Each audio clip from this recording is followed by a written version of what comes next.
Clean the house thoroughly and remove any clutter. The idea is to make as much room for incoming luck as possible.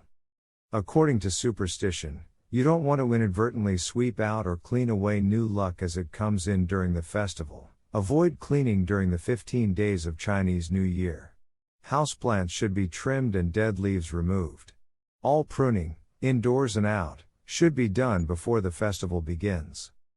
Purchase or make red Chinese lanterns to hang both inside and outside. You can also use a lantern as the centerpiece of the table. You'll find paper lanterns for sale in large arts and crafts stores.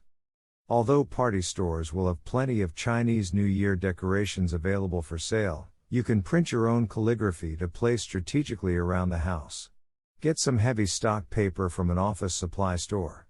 Choose lucky characters such as those for fortune, luck, and spring. Smaller symbols can be cut to playing card size, glued to popsicle craft sticks, and then placed in potted plants.